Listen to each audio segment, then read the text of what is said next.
Mr. Chairman, I'd like to make some remarks, and although I probably have more here than I am going to be allotted the time to read, I'd like to at least go on the record with this.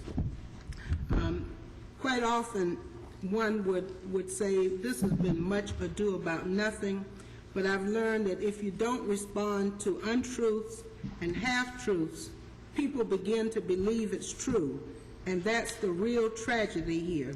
I've learned over my career as a public servant that government is only as good as the people who run it, and we need leaders with the values and the courage to do what it takes to make government work for the people it's supposed to serve. I've spent my life trying to be a leader that takes responsibility for my actions, working on behalf of people across this country and even those who are not from this country. There's so many people out there struggling to put food on the table and gas in their car tanks and keep their homes. I know sometimes it gets tough for them. I see that every day, and every single day it happens in every city. But the group that's here tonight comes carrying euphemisms and catchphrases and make assertions that we are a bunch of tax spenders and irresponsible leaders. They heckle me and then claim to be the victim. This doesn't help the people that are having difficult times. That kind of logic and those kinds of games would make perfect sense if you never wanted or needed to build a new school, a new park, or even a new jail, and the infrastructure that actually allows business to thrive and help create new jobs. It is especially irresponsible in light of the commitments the citizens of Guilford County have made over the past few years in investing in incentives to bring new jobs to this area. While I feel I owe no explanation or apology, for the sake of citizens who are not familiar with what transpired at our last meeting, I will give a brief description of what did transpire. Mrs. Atkins spoke during the speakers from the floor period at approximately 5:35 p.m.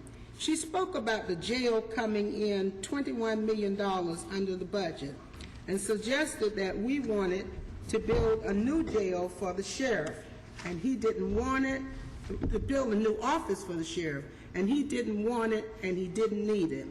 I have not heard that from anyone, not the sheriff, not our manager, so I dispelled it as just another rumor. Approximately 1.5 hours later, we were discussing approving the sale of bonds for a company to build a hotel downtown at no cost to Guilford County, no cost to the state of North Carolina, and no cost to the United States of America. In my discourse, I said, "This is capitalism. This is America." At that point, a section of the audience booed and heckled. I said, "I don't know where you're from, but I'm from America." The Conservatives of Guilford County said they thought I was talking about one of their members who has an accent. I found this strange because we had just given $89,000 in incentives to a company that is headquartered in Sweden and opening its American headquarters in High Point, North Carolina. Why would they be so presumptive as to think that I was talking about their member? I could have been talking about someone from Mars, but they thought it was the person from their group. This group has consistently come before the commissioners charging us with being fiscally irresponsible, charging that there is fat in the budget, but have been unable to prove that. They even emailed me and asked if I knew where there was fat in the budget, and if so, would I share that with them? Well, my response was, if I thought there was fat in the budget, I never would have voted for the budget. This saddens me because I think our county is so much more than this stale rhetoric. You have gotten off course, group. You came here initially to discuss fiscal concerns, but you have had altercations, with Commissioner Perkins, and Commissioner Arnold has lectured you about your actions. And of course, I'm your new target. That doesn't help the budget at all. This is a game that I refuse to play. The bills are coming due. $96.7 million bond debt, and $9 million jail operating expenses next year is coming due. This is not an issue about big government or no government. It's about how we are going to buckle down and do the right thing by being good stewards, running a lean and effective government.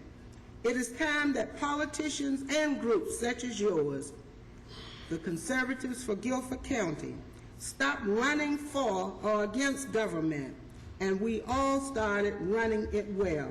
Our citizens demand it and should accept it. I challenge you to do the same. Thank you, Mr. Chairman.